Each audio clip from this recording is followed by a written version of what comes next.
So the last two BBCs I gave, I talked about the four distortions, believing impermanent things to be permanent, things that are by nature unsatisfactory to be pleasurable, the unattractive to be attractive, and what lacks a self to have one.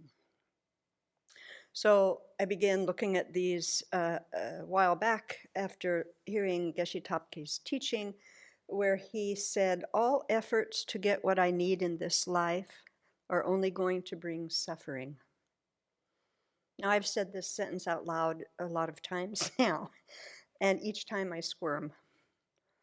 So it's uncomfortable to think about. All the efforts to get what I need in this life are only going to bring suffering. So when I squirm, when I read something or hear something, I know I need to investigate the topic. And so that's why I've been on this for a while. So the best way to understand this sentence is to look at the 16 attributes of the four truths of the Arias. In the book Samsara, Nirvana, and Buddha Nature, His Holiness and Venerable Chodron wrote, the 16 attributes of the four truths are taught to protect us from dukkha by helping us to develop wisdom and insight. So by hearing and contemplating and meditating on the four attributes of true dukkha, I can identify why I have a disturbing reaction to the sentence that I've spoken about. So today I'm going to talk about the third distortion, perceiving beauty in what is foul, or believing the unattractive to be attractive. This was harder than I thought, I'll tell you that. So be kind to me, I'm a novice at this part, I think. But I'll share what I think I understand so far. So our mistaken belief that the foul body is attractive and pure involves holding the person and the five aggregates to be separate, when in fact they are the same nature. So the five aggregates, just as a little review, are a way to categorize impermanent phenomena. They are form, feeling, discrimination, miscellaneous factors, and consciousnesses. And so they're a way of understanding every moment of our life. Our experience each moment all occurs within the context of these five aggregates.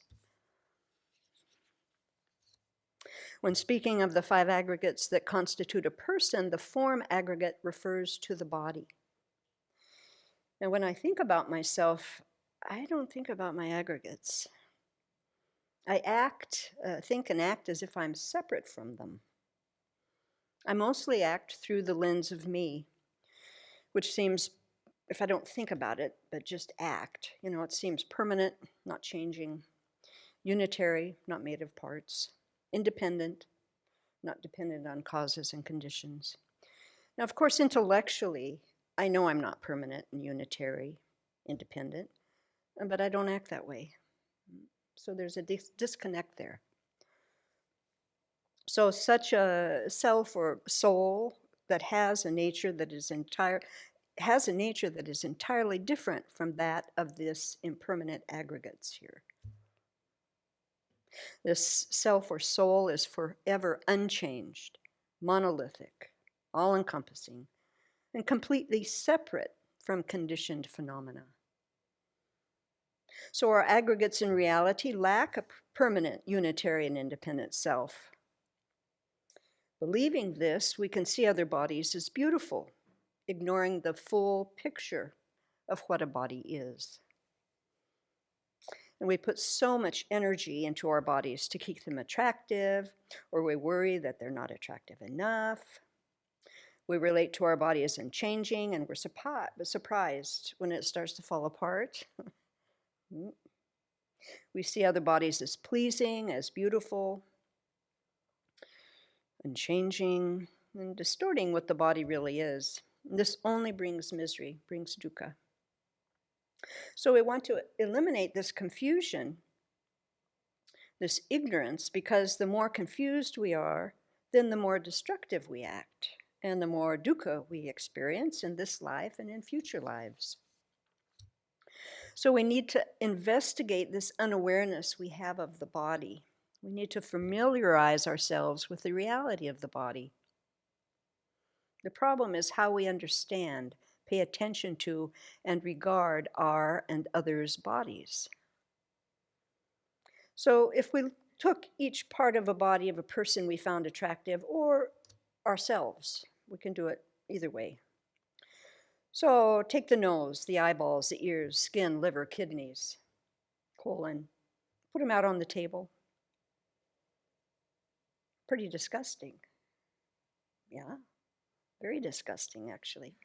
Very messy. But the moment we reconstitute the parts back into a body, it's attractive again.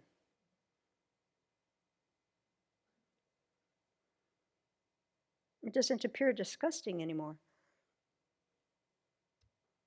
That's ignorance. That's ignorance. So none of us, when we intentionally think about what is under the skin, sees it as gorgeous. We clean away everything that the body secretes. Yeah. And then the other piece to this is that since the aggregates are impermanent, they're unsatisfactory by nature. Our afflictive thoughts are undesirable. Our samsaric aggregates are not worth craving and clinging to. They lack the capacity to bring us lasting happiness. And so we want to develop a balanced view of the aggregates. We see that they are simply momentarily changing processes that are in constant flux. They arise and pass away without interruption, giving rise to the next moment in the same continuum. What we consider to be the person consists of only momentary material and mental aggregates. That's all there is.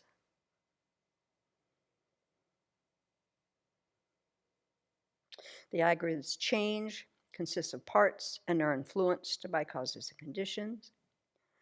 So, of course, they can't possibly be unitary, independent, self or soul. That does not exist. But that's how we hold them. So identifying this habit of only seeing the covering of the body, of getting attached to them, we can notice our attraction to someone and go deeper, because just below the skin, the foulness of the body is so apparent. Holding ourselves as separate from the aggregates is the disconnect that allows us to see beauty in what is foul, what is attractive and what is unattractive. And so we want to train ourselves to see the full picture. Now, there's a lot of resistance to this. Yeah? A lot of resistance to this. It's not how we've been conditioned at all.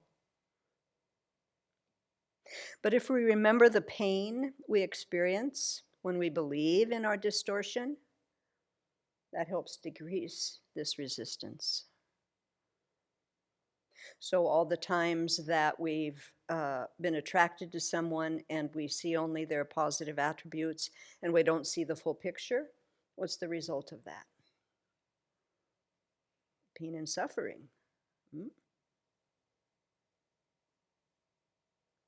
So like everything in our practice, the more familiar we get with the concept, the easier it becomes to keep it in mind. And so if we just make the decision to continue to contemplate and meditate on the aggregates of form, the reality of the body, then we can decrease our ignorance, relate to ourselves and others in a more realistic manner, decrease our non-virtuous actions, and then have some space to actually practice and progress on the path so that we can become fully awakened. As you read the quote, all efforts that we make to get what we need lead to suffering. How does that relate to Arias and Arhats? Well, I don't know, but my guess is that they with a mind that understands emptiness, I would think that they would not be suffering like I'm suffering at all. That's one thing. I don't think that they have the same kind of needs that I have. They need food and clothing and medicine and shelter. Yes, but I think their relationship with those things is much different. So his quotation, what you quoted, needs some qualifications added to it. Yes, for sure. Yeah. I don't have the mind of an Arias, so I don't know much about that part, I will just say.